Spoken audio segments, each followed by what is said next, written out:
les futurs Notion Addicts. Dans cette vidéo, je vais te montrer 5 exemples de formules à avoir absolument dans ton espace Notion.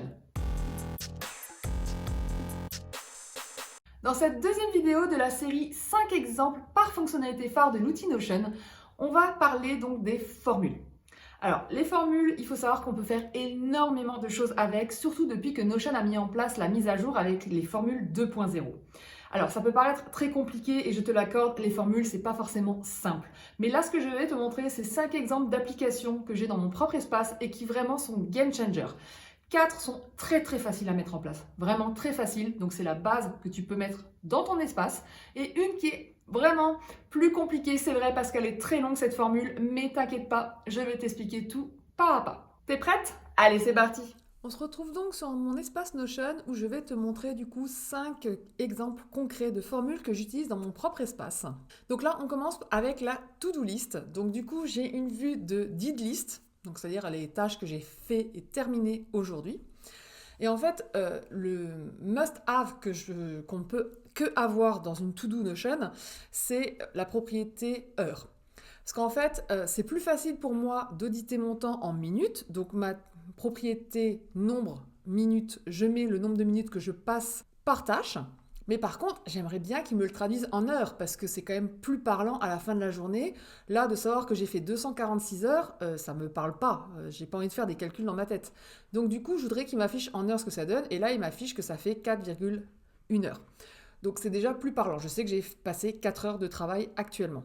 Et en plus, l'avantage, c'est que du coup, on peut faire un groupé ici qui fait que je peux voir qu'aujourd'hui, je suis à 4 heures de travail. Donc beaucoup plus parlant que si j'étais en minutes. Pareil, si vous avez une vue graphique, ici, il m'affiche du coup 4,1 heures. Donc sinon, en minutes, il m'aurait mis les minutes ici. Donc pareil, ça ne m'aurait pas parlé.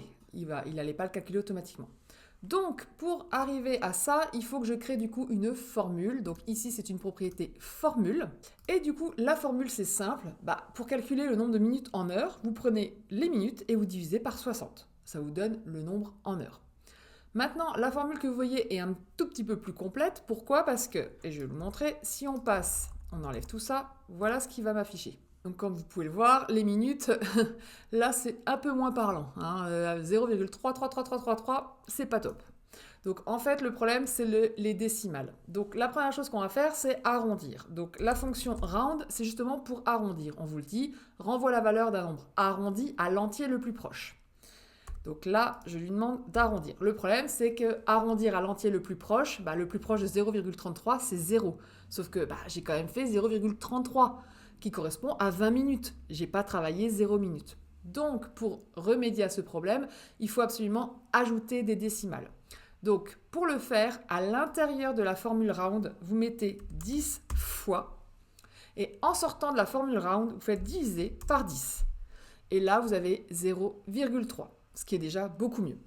Si vous voulez 2 décimales, vous mettez plutôt 100 à gauche et à droite. Et là, vous avez 0,33. Vous faites enregistrer et là, c'est tout bon. Donc, à vous de voir quel est le degré de décimale que vous voulez. Si vous voulez 1 ou 2 décimales ou 3. Dans ce cas-là, vous mettez 1000 au choix. Moi, 2, ça me suffit largement. Même 1, ça aurait pu suffire. Mais voilà, ça, c'est vraiment au choix. Donc voilà, cette formule est vraiment très simple, vraiment basique, mais un must-have, parce que justement, c'est beaucoup plus facile, encore une fois, pour auditer son temps en minutes, plutôt que de le traduire en heures, et de mettre tout le temps des 0,25, 0,5, 0,30, 20 minutes pour savoir que c'est 0,33. Bon, voilà, il faut faire des calculs dans votre tête. Je pense que vous n'avez pas forcément envie de faire ça, et c'est quand même mieux quand Notion vous le fait pour vous. Donc voilà, la petite formule, comme ça, j'ai la formule par défaut. Je peux mettre les heures partout, ici, et on est good.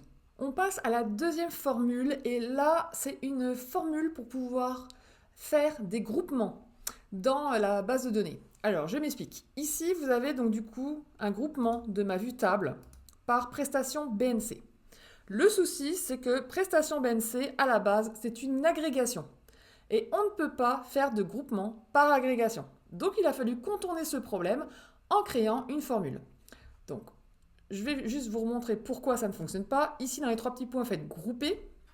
Et ici, si je vais chercher l'option donc, qui est mon CA, la prestation BNC, le type de CA, donc là, vous voyez que la propriété n'apparaît pas. Il y a juste celle-ci qui est la formule qui transforme le type de CA en texte.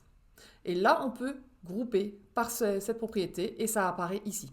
Donc l'intérêt de faire ça, c'est qu'en fait ici, dans ma déclaration URSSAF, donc là je l'ai intitulé test parce que justement j'ai mis mon nom à moi pour que bien sûr pour la confidentialité client, vous ne puissiez pas voir ce qu'il y a vraiment dans la case déclarée. Mais du coup, l'intérêt c'est que je peux filtrer par type de prestation. Alors moi c'est facile, j'ai que BNC, mais si vous avez aussi BIC ou vente de marchandises, ça vous permet d'avoir les 3 lignes de ce que vous devez remplir. Et ici vous pouvez ajouter la somme du CA facturé pour que vous puissiez justement mettre le bon montant du coup directement dans votre déclaration URSSAF. Comme ça vous la déclarez en 2 minutes chrono. Vraiment super. Donc pour voir cette visu-là, on va aller à l'intérieur de la base de données. Donc ici, ce qu'on a, c'est les ventes donc du coup qui sont reliées à mes offres. Donc du coup, je dis que cette offre, que ce paiement correspond à mon offre Notion 360 version essentielle. Du coup, avec une agrégation, je fais venir le type de CA pour savoir quel est le type de CA de cette offre, donc qui est une prestation BNC. Et donc, vu comme ça, comme on l'a dit tout à l'heure, on ne peut pas grouper. On peut filtrer, mais on ne peut pas grouper. Donc pour remédier à ce problème, j'ai donc créé cette formule qui reprend tout simplement cette propriété mais que je vais transformer en texte. Donc la formule est très simple. Vous faites format et vous rajoutez la propriété qui pose problème. Donc là, pour vous montrer comment on fait, vous tapez format. Vous voyez, il vous dit format, c'est renvoie la valeur au format texte. Donc entre parenthèses, et là, il faut aller chercher la propriété que vous voulez. Donc quand il y en a beaucoup et que vous avez du mal à la trouver, commencez à taper le nom de la propriété. Donc elle est là, type de CA, qui est bien l'agrégation. Je clique, on n'oublie pas de fermer la parenthèse. Et voilà, donc du coup, il m'a traduit cette agrégation en texte. Et là, ça fonctionne. Avec ça, je peux grouper. Donc c'est vraiment la petite astuce si vous voulez grouper sur une information et donc du coup que cette information est une agrégation. Ça ne fonctionne pas, donc du coup pour grouper, on passe par les formules. On passe au troisième exemple de formule et là on va partir sur le recyclage de contenu. Alors clairement le recyclage de contenu, ça c'est une formule un petit peu plus compliquée, enfin non compliquée, non pas vraiment, mais c'est une formule un peu plus longue pour pouvoir savoir si vous pouvez ou pas recycler votre post Instagram. Et ici j'ai créé donc une vue pour savoir s'il est possible ou pas de recycler. Donc pareil que tout à l'heure, comme c'est une formule et c'est un format texte, j'ai pu grouper justement ma formule en fonction du résultat. Donc le résultat qui me donne, c'est soit je peux recycler, soit il faut que j'attende, je ne peux pas encore recycler. Donc ça, pareil, c'est génial. Donc, comment créer cette petite formule? Donc on va aller directement à l'intérieur pour voir comment c'est fait. Donc là, la formule, elle est ici. Donc le recyclage, voilà la formule. Traduit grossièrement, ça veut dire qu'en gros, si entre la date d'aujourd'hui et la date de publication, il y a plus de 90 jours, tu peux recycler, sinon tu ne peux pas. Donc au final, vous choisissez la durée que vous voulez pour le recyclage. Donc moi j'ai choisi 90 jours. Si vous voulez voir le recyclage au bout de 6 mois, donc du coup 180 jours, ou si vous voulez voir plutôt tous les 2 mois, donc 60 jours, du coup la formule c'est tout simplement if. Donc quand if c'est une condition qui veut dire si on a ça, alors on a ça, sinon on a ça. Donc là, la chose ici, c'est de voir justement c'est quoi la condition à vérifier. Donc là, à vérifier, c'est que la différence entre la date du jour, donc pour voir la différence entre deux dates, c'est l'option date between. Donc voilà, vous mettez date between pour qu'il calcule la différence entre deux dates. Donc il y a 3 arguments à cette fonctionnalité. Il faut mettre now pour dire aujourd'hui. Comme ça prend toujours la date du jour. C'est dynamique, ça change tous les jours puisque la date d'aujourd'hui change. Donc vous mettez now, virgule, et ensuite le deuxième argument c'est la date de publication puisque c'est la date de votre post Instagram. Toujours virgule, et là vous allez dire ce que vous voulez qu'il aille regarder et vous voulez qu'il aille regarder en jour. Si jamais vous voulez que ce soit en mois, c'est possible. À ce moment-là, vous tapez months, et ici c'est pas 90 mois, vous allez mettre 3 mois. Et là c'est bon. Donc à vous de voir si vous préférez en mois ou en jour, ça c'est vraiment au choix. Donc vous avez juste à modifier comme ça. Et ça, donc, c'est la première condition. Il vérifie si la date, entre la date d'aujourd'hui et la date de publication, est supérieure à 90 jours. Si c'est le cas, donc virgule, et là, c'est le premier argument de if, et là, on passe au deuxième argument. Donc, si c'est OK, on lui dit oui, tu peux recycler. Et donc, du coup, c'est du texte. Le texte, vous pouvez l'écrire sans problème. Vous pouvez mettre des emojis, comme ça a été le cas là pour mon petit recyclage. Et vous mettez bien le texte entre guillemets. Parce que si vous enlevez le guillemet, ça ne fonctionne plus. Donc, vraiment, le texte entre guillemets. Virgule, qu'est-ce qui se passe si c'est inférieur à 90 jours? Là, c'est attendre avant de recycler et donc du coup, c'est ce que j'ai mis entre guillemets.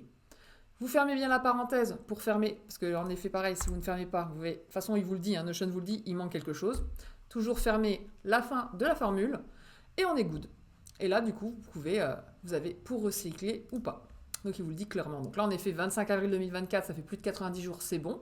Par contre pour celle-ci, si on regarde pour ce carrousel, donc là je ne peux pas recycler, pourquoi ? Il date du 3 octobre. Et en effet, ça ne fait pas 90 jours, ça fait même pas un mois. Donc voilà pour la formule, donc pour le recyclage. Quatrième exemple, là on va partir sur un template de prospection.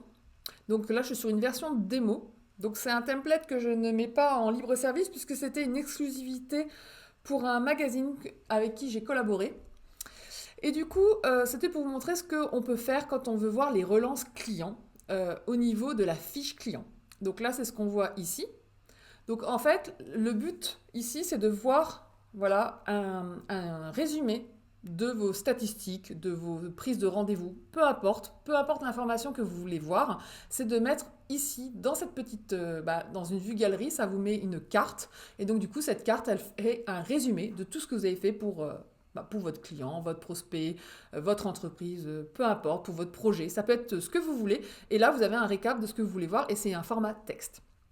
Donc quand c'est rempli, voilà ce que ça donne ici, donc par exemple ici abandon. Donc vous avez premier contact le 1er août, message envoyé il n'y a pas de date, relance numéro 1 à faire le 9 août, la relance numéro 2 est à faire le 25 août, la relance numéro 3 est à faire le 17 ans, etc. Et là le but c'est que ça se remplit automatiquement au niveau de la fiche. Alors comment on fait ça ? Donc tout simplement déjà ici, pour le contexte, vous avez des dates. Donc déjà, il faut que des propriétés dates pour mettre les vraies dates. Donc premier contact le 1er août, relance le 9 août, etc. etc. Et maintenant, pour comment le faire afficher, donc là, du coup, hop, une fois que vous avez fait vos relances, vous avez du coup la formule qui s'affiche. Donc là, pour le dernier contact, ici, donc il n'y en a pas. Il n'y a pas de date de dernier contact parce que ici, la date de dernier contact est vierge. Si je rajoute une date, hop, il me l'affiche, d'accord ? Donc il affiche que ce qui est rempli. Si ce n'est pas rempli, il n'affiche rien. Donc là, en effet, pour le premier contact, on voit que c'est le 1er août, donc ici, il me l'affiche. Et pareil pour les relances. Comme c'est rempli, les relances, ici, il me les affiche. Alors, comment faire cette formule ? Vous allez voir, c'est hyper simple, c'est vraiment très simple. C'est tout simplement écrire en texte ce que vous voulez voir en texte. Donc ici, moi, je veux voir relance numéro 1, le. Donc c'est ce que je tape. Entre guillemets, relance numéro 1, le. Guillemets. Et ensuite, je veux qu'il m'affiche, du coup, la date. Donc, je fais le plus pour dire que je rajoute quelque chose derrière. Et donc là, je mets la date. Donc, on clique tout simplement sur la propriété date. Donc là, il y a juste la formule format. Pourquoi ? Pour que ça se transforme en texte. Mais ce n'est pas obligatoire. Vous avez deux versions, en fait. Si je l'enlève, donc là, il me met une date dynamique, en fait. Donc, du coup, ça affiche un petit arrobas devant. Donc là, vous pouvez le voir, ça apparaît comme ça ici. Donc c'est juste là, plus un côté visuel, puisque là, ça n'a pas vraiment d'intérêt d'avoir la date dynamique, parce que vous ne pouvez pas, c'est pas cliquable en fait. Ici, si je clique, il ne se passe rien, vous ne pouvez pas cliquer sur le 9 août. Donc là, c'est vraiment juste une histoire de visuel. Donc si vous ne voulez pas voir le format et que ce soit en gris comme ça, donc vous avez juste à le transformer en texte. Donc là, vous mettez format, vous le mettez entre parenthèses, et voilà. Et là, du coup, ça affiche en texte, tout simplement. Voilà. Et vous faites pareil pour toutes les lignes que vous voulez voir. Tout ce que vous voulez voir, relance, peu importe. Il y en a un autre que je vais vous montrer juste après qui est encore plus complet. Mais voilà, en gros, par rapport à la synthèse que vous voulez mettre, il suffit de cliquer et de créer ça. Alors après, vous pouvez tout mettre dans une même... là, j'ai créé 3 propriétés, mais en fait, vous pouvez tout mettre en un. Ce qui vous évite de créer plusieurs propriétés. Parce qu'entre-temps, depuis que j'ai fait ce template qui n'a pas été mis à jour depuis plus d'1 an, j'ai vu qu'on pouvait largement tout regrouper et en plus mettre des sauts de ligne, etc. Ça, c'est grâce aux formules 2.0 qui ont été mis à jour par Notion l'année dernière. Voilà, donc ça, vous pouvez tout regrouper. Vous pouvez tout regrouper en un, vous n'êtes pas obligé de mettre une propriété pour chaque. Voilà, juste à savoir par rapport à ça. Et du coup, on passe à la dernière formule qui pour moi est un vrai game changer, c'est pour ça que je l'ai gardée pour la fin. Clairement, cette formule pour moi, elle change la donne pour tout ce qui est projet. Et la formule c'est quoi ? C'est ça. C'est que je vois en un coup d'œil, donc du coup je le vois dans la vue galerie de mon projet, donc je vais vous le montrer dans mon dashboard à moi, ici. Voilà, j'ai ma vue en carte, en galerie, et du coup je vois le récap de mon projet. Donc qu'est-ce qui se passe ici ? Vous voyez donc l'ensemble des tâches et combien j'en ai faites et combien il me reste de tâches à faire. Pareil pour le temps de travail, combien j'ai de travail à faire pour ce projet, combien de temps j'ai déjà travaillé sur ce projet et combien de temps il me reste sur ce projet. Et pareil, fin du projet, combien de temps il me reste par rapport à la deadline du projet, si on est dans les temps ou si on est en retard. Donc ça, c'est une formule qui est très longue, je vous préviens, n'ayez pas peur, je vais vous la montrer, mais n'ayez pas peur, elle est très très longue, parce qu'en fait, il y a pas mal de paramètres à prendre en compte. Vous êtes prêts? Go! Donc voilà à quoi ressemble la formule finale. Donc ici, en fait, déjà, j'ai mis en place des variables, c'est-à-dire que j'ai créé une variable qui s'appelle temps total, et en fait, temps total, c'est qui va me chercher dans la to-do les informations et qui me fait la somme des heures travaillées. Donc ça, c'est le nombre d'heures, du coup, pour la to-do du projet. Je ne vais pas tout vous détailler tout ça parce qu'en fait, ça, j'en ai fait une vidéo complète pour vous apprendre, justement, vous expliquer comment ça fonctionne et vous apprendre à créer cette formule.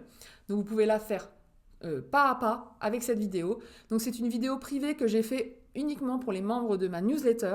Vous pouvez y avoir accès si vous vous inscrivez. Donc, il suffit juste de vous inscrire à ma newsletter et vous aurez accès à la banque de tutos privée ainsi qu'à ma newsletter mensuelle. Le lien est dans la description. N'hésitez pas, vraiment je fais des vidéos qui sont complètement différentes de celles que je fais pour YouTube en public.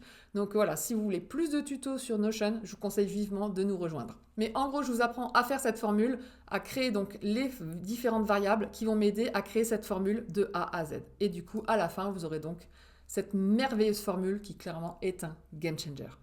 J'espère que ces 5 exemples concrets dans mon propre espace t'ont inspiré, t'ont donné envie de créer ces formules dans ton propre espace.